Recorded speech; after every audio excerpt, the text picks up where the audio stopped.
Alright, how's it going, folks? We're back again. We got a bit more Ethereal. The elusive Ethereal. Looking very pink today. He's donned his pink because there's a lot of boys around.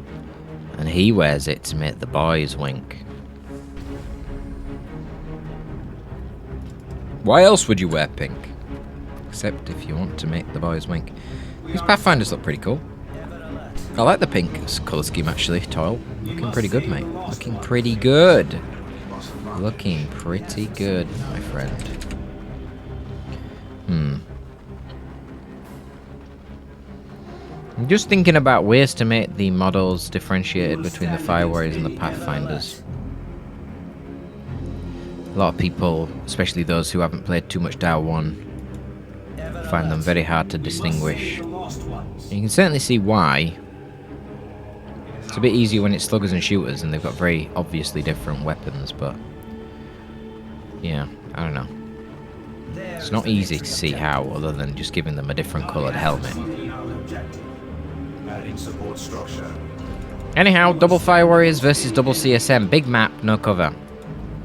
So I think, quite obviously, what basically is going through my head there is CSM going to dominate early because of their heavy infantry armour. And then in the mid game, the CSM going to be quite poop. Certainly at firefights against the upgraded pulse rifle Fire Warriors, but that's when I suppose you go Mark of Khorne and just kill these silly blueberries in melee, which will be smart. And there you go. Ethereal tanks a bit, gets thrown around, but mostly inconsequential because the Chaos Sorcerer gets DPS down by the Firecast. Double Fire Warriors here with the Ethereal. Nice. Probably shouldn't be going into melee here. The Ethereal will die. Okay. Just punch the Ethereal.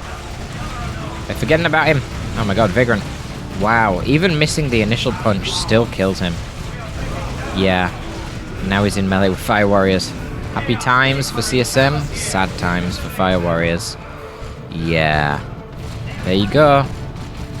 Like I said, the heavy infantry going to be a problem. I think the Ethereal was really overextended there, though. The enemy is claiming a victory point. Heretics got kited, but they did push the Pathfinders all the way back to the base. But they did lose 5 models for the trouble. We trust in your guidance. Kroot coming out for Toil makes perfect sense. You've got to kill the heavy infantry somehow, and what the heck would you do if you went for drones and then you just went Raptors? Well, you'd be screwed, wouldn't you? So you've got to go Kroot or Vespid, and Kroot makes sense because they're better against Heretics with a high model count, and they're also better against the CSM or Raptors because they do power melee. So yeah, obvious choice. You kind of have to do that. I think it's very difficult against Sorcerer for Tau because the fact he can go Flame Sword plus Teleport, that's a pretty brutal combo, really. You're just gonna get overwhelmed in melee, it would feel like, no matter what you do. Ooh, grenade launcher ticks in order to hard counter the Pathfinders in the sidelines. Interesting. But that means, yeah, you've delayed your tier 1.5 Vagrant. Well, right now you're actually quite vulnerable. Fire Warrior shouldn't be chasing here. He knows there's only one CSM. Just leave the Kroot to deal with that. They can easily handle the CSM for now, when they're not Khorne Marines. Though, I think Kroot in tier 2 will beat Khorne Marines as well. Obviously with their own Shaper upgrade. But yeah, certainly Ball to CSM. I've got no chance. But yeah, Toil's wasted a lot of time here. He's pursued with both the Fire Warriors. This is a big mistake. He could have been bashing with both these Fire Warriors, and now he's mismicroing. Poor old man Toil. Just reminding me of myself. So retired. Mismicroing all over the place. He could have used the stop command on the Fire Warriors a long time ago there and actually got the model kill on one of these CSM that didn't retreat. Oh shit! Just got 2 model kills at the end there. Lucky. Wow. They just both dropped. God damn. But yeah, this whole time those Kroot could have just been chasing that CSM squad. It's not like there's even AC ticks to help them out in the end, because he went GL ticks. Good Doombolt there. Obviously would have done more damage if the Ethereal wasn't nearby with his damage resistance HP buffs. But yeah, what are you going to do against this Sorcerer? You're going to die. You're going to perish. So much bleed, man. Wow, he goes for a gun drone swarm. I wouldn't have done that. I'd have gone straight to tier 2, or I'd have got another crew at this point, because I don't know what Vagrant's doing. The only problem if you went for another crew would be if Vagrant went for a Havoc. But fuck it, you'd outnumber him by so many troops, I think you could deal with it. Troops moving at 5.5 speed and leaping into melee, I mean, you can flank. Not the best map for flanks, but you can find a way. It'd be better if some of the changes that I'm going to propose would have come through. So there's an invocation upgrade accessory on the Ethereal at the moment, and it gives you an ability that gives plus 0.5 speed and 20% range DR. Well, the proposal is to change it to give no range DR but give suppression immunity and still give the plus 0.5 speed. So that would have allowed, I mean, if you had that invocation, then a 2x crew build would have been perfect here. And then if he did get a Havoc, you get that, and then your crew can sort of leap into melee, ignoring suppression. You still take a lot of damage, so you probably bleed a couple of models, but at least you tie up the Havoc and not be completely shut down in a choke point like this. So yeah, it'd offer a lot more versatility. But you would obviously need to bash. You have to bash if you've gone for this big tier 1. And even with this drone squad, it's the same thing. Toil has to bash right now to stay in this game, because Vagrant has literally only got basic tier 1 units. They don't even cost power. Now obviously he did upgrade these to cost power, and he's got both these upgrades, which is fairly expensive, but still. Vagrant's going to be way ahead in tech. Toil is not able to start tier 2 yet, and Vagrant is already up 18 power. Oh my god, more! Vagrant has already banked the resources for a Blood Crusher. Wow, Vagrant is so far ahead in tech, and I guess it makes sense. Oh, shit. That was a lot of spike damage though on the Sorcerer. He completely didn't realize there was a heavy drone squad right behind the Fire Warriors, which is kind of clever by Toil. Yeah, smart positioning, and look at the buffs there from the Ethereal. Those Fire Warriors just shrugged off those bolters like they were fucking nothing. Absolutely didn't care, didn't even lose a model. It felt like CSM was shooting them out in the open for ages as well, because they weren't even in cover thanks to the Chaos Sorcerer teleport into special combo. But yeah, there you go. That's the Ethereal buffs. But meanwhile, you have CSM and Tix down here capping. CSM obviously able to bully the Pathfinders very, very easily. And now you've got a Blood Crusher, which is going to be very tough for Tau to deal with, because Tau at the moment have really bad transitional AV. I think it will always be a bit of a problem for them, but there is a suggestion to allow the Pathfinders to upgrade to have fusion grenades that they can shoot out with their grenade launcher, much like their photon grenades, and fusion grenades functionally are equivalent to melter bombs. So in terms of Dawn of War 2, it would be like a melter bomb, but it wouldn't be the typical melter bomb, which is short range and can't miss and tracks. Instead it would be basically like the photon nade that they already have, so it'd be a bit of a skill shot at long range. This would be nice. It'd give them some transitional AV, a bit of spike damage onto vehicles and a snare. That'd be good. Now the good thing for Toil is, because he's already got a drone squadron in tier 1, he does have some transitional AV in the form of the missile drone, which is effectively a las cannon. It's actually bugged at the moment to snare vehicles for a lot longer than intended, literally twice as long, but the DPS and stuff are correct. No aspiring champion for this heretic squad, so they're not going to do much melee damage. So that's why the Pathfinders just say, okay, sod it, I'm just going to tie you up in melee. So the Fire Warriors can come over and get rid of them. Eventually we do want pulse rifles, but I think Toil's correct in thinking he needs another unit right now. I'm thinking you need to go for a Narlock. Yes, beautiful. Because if you don't go for a Narlock right now, you're going to be very vulnerable to Mark of Khorne CSM rushing you down. You could go for a Devilfish, which wouldn't be vulnerable to a Mark of Khorne. So I'm thinking if you go stealth suits, if you go broadside battle suit, you're just going to get run down by potentially double Mark of Khorne CSM, a Blood Crusher, and a teleporting sword commander at Chaos Sorcerer. You're going to die to melee. So you can't go broadside or stealth suits. So then you think, right, can I go Devilfish? Devilfish would be okay, but it's just a piercing transport, so it wouldn't do particularly good damage against CSM. And it can't do anything against the Blood Crusher, so you've still not got any particular better AV situation. And if both the CSM go Khorne Marines, they would be able to counter the Devilfish quite effectively by just chasing it down and killing it with power melee and plasma pistols. So I think this is the correct choice. It's a heavy melee vehicle, so it will really dissuade the Blood Crusher from going into melee. Blood Crusher... Well, he's going to get into melee, isn't he? But one more shot would have killed him. This is where the Narlock can come over and finish the job. And it basically dooms the Blood Crusher right now. Oh, just move out of the Dark Flames. There you go. Boom. Dead. Good. If the Narlock wasn't here, of course, the Blood Crusher could have just stayed in melee with the drone squadron. But obviously it knew it needed to get away or this thing would eat it. So that was perfect. That was exactly what I'm referencing. Obviously the Narlock isn't proper AV by any conventional sense. But if the enemy has to tie you up in melee to stop your main AV, the Narlock is a very good reason to persuade them not to do that. And Vagrant has actually gone for double Corn Marine, so again, this makes the Narlock beautiful. Because the Narlock is vehicle armor, so the Corn Marines really won't do that much damage against it. I know the Devilfish is vehicle armor, and I said the Narlock would have been... The Devilfish would be countered by the Corn Marines, but the reason for that is because the Devilfish doesn't hit back. Because its piercing damage is really weak against units that are in melee. Ooh. Let's see. What is this here? Oh, we've got Equalize up now. The Equalizers for the Ethereal. 30% damage debuff and 30% movement debuff on the targeted squad. We've got a shield drone attached to the Ethereal to give him more HP and damage resistance as well. And we have the Kroot Shaper present on the Carnivores as well. I think the Kroot will 1v1 CSM squad. Corn CSM. But you can see the power of the Corn Marines. Oh my god, Fire Warriors are in for a bad time. Yep. And they don't... Oh, they do have pulse rifles now. Do they both? No, only one of them has pulse rifles. And they didn't have the Shazwi either, so...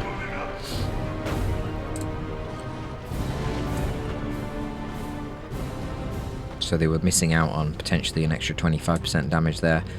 Plague Marines are the obvious choice against a Narlock. A mobile unit that doesn't have to set up but snares vehicles on every hit, that's really going to control the Narlock very well. But the thing is, they should melt fairly fast to Fire Warriors. Fairly fast, I mean, they are Plague Marines, right? This is a bit of a miss micro, though. Whoops! Don't want them in melee, they're not going to do too much there. That's going to be a dead Plague Marine. Wow. Hello? There, finally, jeez. Yeah, feels good to kill Plague Marine, though. They're quite expensive to reinforce. Okay, double Plague Marines, what is this? Are we playing retail right now? What is going on, Vagrant? We have 300 points remaining. This build is like screaming retail, it's hilarious actually.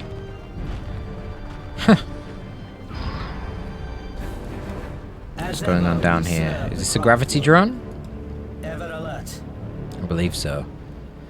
But it could also be a global drone from the Ethereal. A bit awkward that that's not able to be known. But actually, that'll be fine in the future because we're reworking the Ethereal Global to be a little bit less mechanically awkward. And that's one of the things that it will solve, actually. Oh, look at that spike damage from the Shaper on the Con Berserker AC. Oh my god, absolutely shredding that squad with double pulse rifles and the power melee crew. Yeah, I don't know if fully upgrading these Corn Marines was wise. Okay, he cancelled the Plague Marines and goes into a Dreadnought. Probably smart. He's got to diversify a bit. But all of the resources of Toil right now, we're just going into upgrading Fire Warriors, so... No more units for Toil anytime soon. Of course, he's got this new war gear to help his crew in any real engagement. Help them win a 1v1 fight via the damage debuff.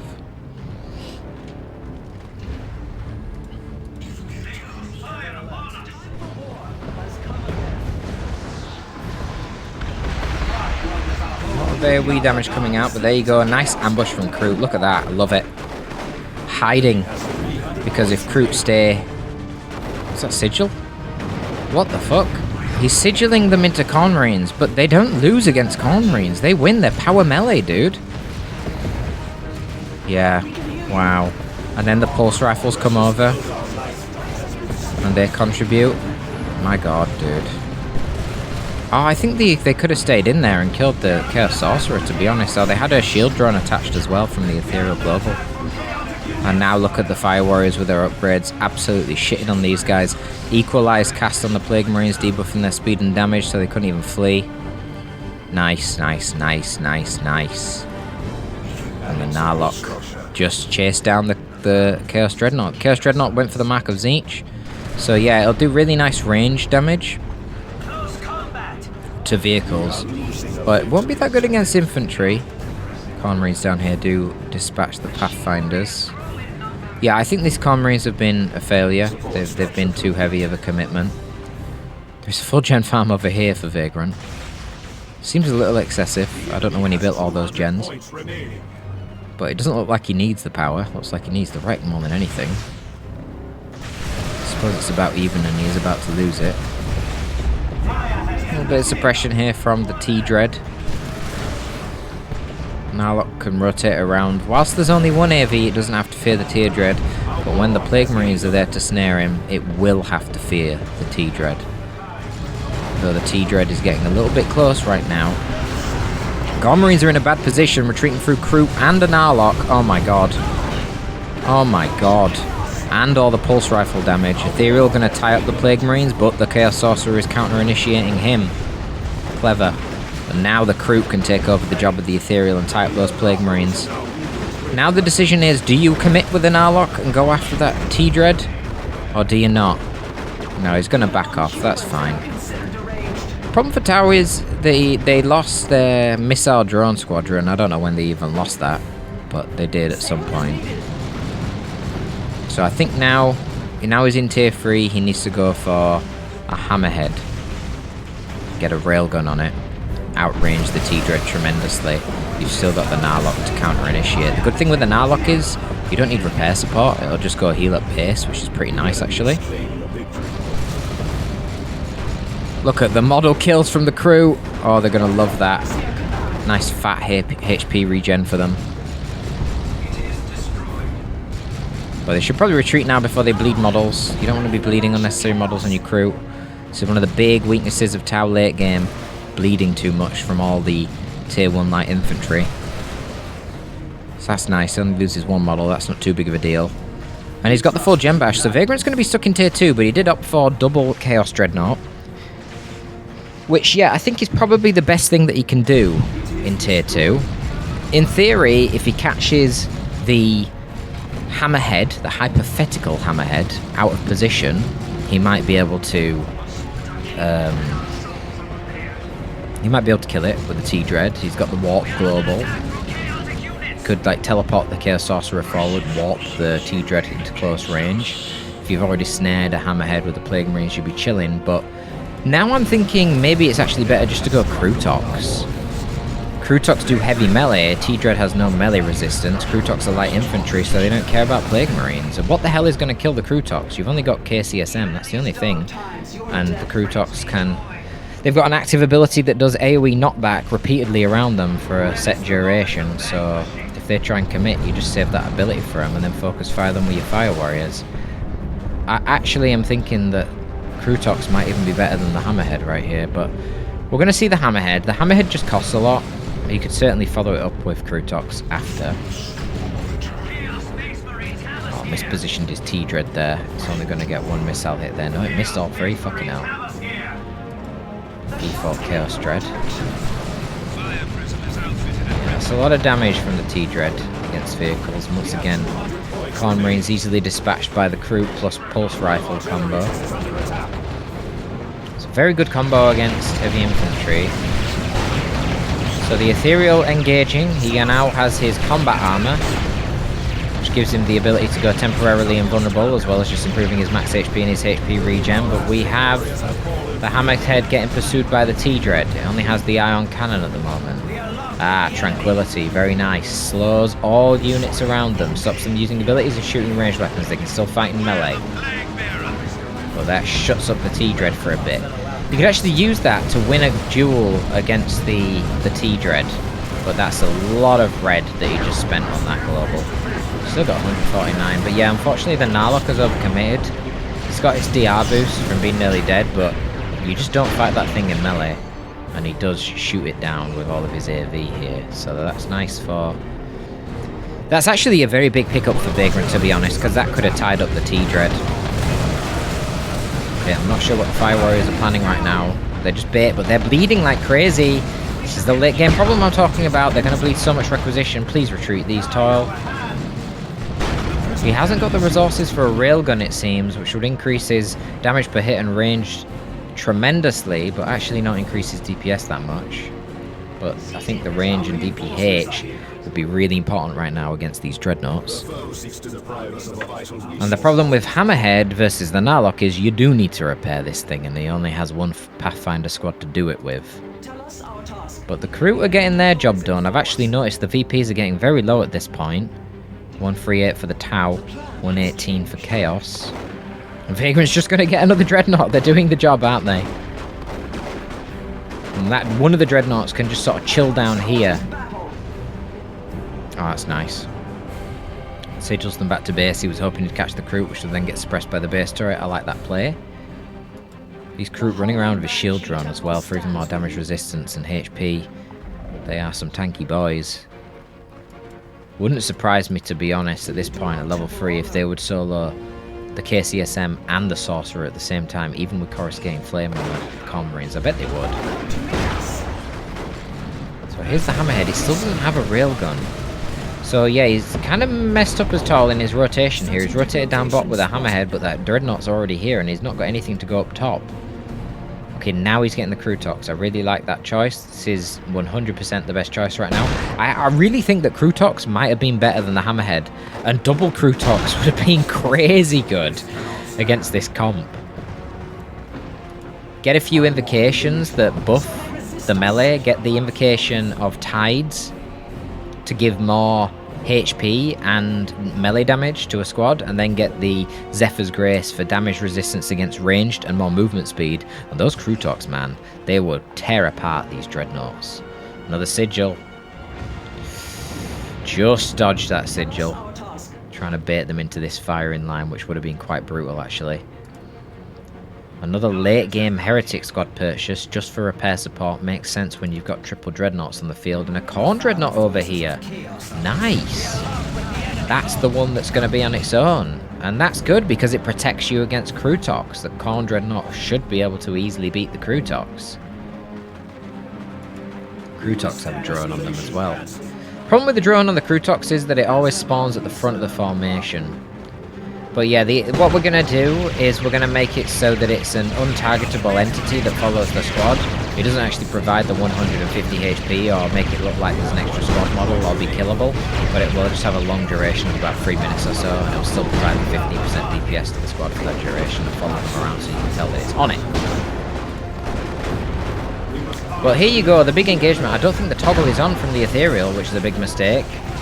Yeah, no toggle is on. Are having to retreat. Oh, what was that? Oh, that was the Utilitarian Annihilation ability. Wow, takes out a tick squad. Takes out both tick squads. Man, I just completely was looking at tooltips there. What the fuck just happened? Did he just use that at like point blank range and nuke some heretics? God damn it. Here we go with the Immortality. Gonna get the decup with the Immortality. Does he get enough time? He does! Oh, the combat armor. Temporary immortality gives him enough time to get the decal. Okay, so the VPs are no longer bleeding. That's something. We finally got a railgun on the Hammerhead, so the damage per hit is going to be a lot higher now. And we have Crew Tox to help counter-initiate this Khorne Dread. But of course, it's the Chaos Sorcerer, so he can just teleport it out with Warp. But the problem is, Vagrant just lost both of his Heretics. So now he has no repair support. So well done to the Ethereal there. Making some late game plays. Fire Warriors go to the top. No walkers around to deal with them yet.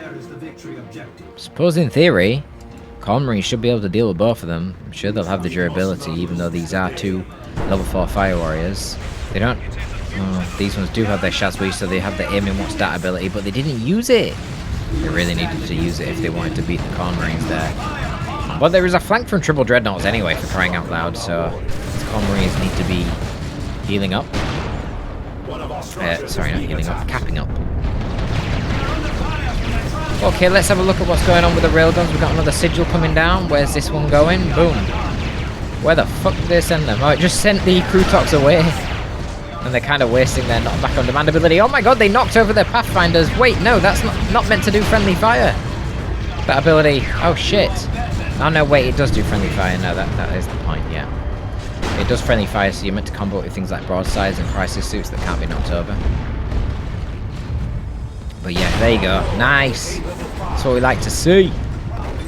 Crutox tanking up front, tying up the ranged AV dreadnoughts, whilst the railgun just smashes them from afar. This thing's basically equivalent to the Vanquisher cannon on the Lehman Russ in terms of DPS. It's got a little bit more damage per hit, but it's got the same range. But it just takes longer to reload. It's so expensive though, and it's the chassis of a Hammerhead is not as durable as the chassis of a Lehman Russ, so I think we could even buff this further. I mean, this Hammerhead or a railgun nearly costs a super unit, man. The Hammerhead base tank is 140, not 125 anyway. And then the railgun's like 40 power. It's extortionate. So you're looking at 180 power, which is literally the cost of a super unit in power. It's not that far off in rec either. So it needs to be good. I'm not sure it's good enough yet. But anyway, there'll be more playtesting. I really like the Crutox. They're quite cheap for a tier 3 unit. What are they, about 450, 60 or something? It's in the Codex, you can see in the description below, but that's cheap. You know, these are like flash kits Kassakin, but they're so versatile. Having autocannons on their back and doing heavy melee and knockback in an AoE, that's just good against everything. There's nothing that is really bad against. I suppose the only thing is that they're not immune to suppression or knockback, so they're actually quite shit against layers of suppression teams. But generally in tier 3, you don't care about that. And then if you're playing something like the Ethereal, you can get your nice artillery ability in tier 3 with utilitarian annihilation, and that can dislodge enemy setup teams. But yeah, these guys are really cost effective, I think, particularly in 1v1. Probably not going to be that useful in 3v3 because melee in the late game, not that good, especially only being light infantry. But obviously the advantage is you can retreat them, unlike something like Terminators, which are tankier, but you can't retreat Terminators. These guys can go in, line break a little bit, chase down vehicles and really threaten them, and then retreat and not bleed that much because they're only 3 models versus all your Firecast, and your Kroot, which really do bleed quite a lot in the late game. But Kroot performed amazing this game. We'll love to see it. Some really cool gears on the Ethereal. I like seeing the invulnerability from the combat armor being used to get the decap just in time. Yeah, some good stuff. Hope you enjoyed that, folks. That's a little bit of Tau versus Chaos with the Ethereal. That's all from your boy Torpid. I am signing out.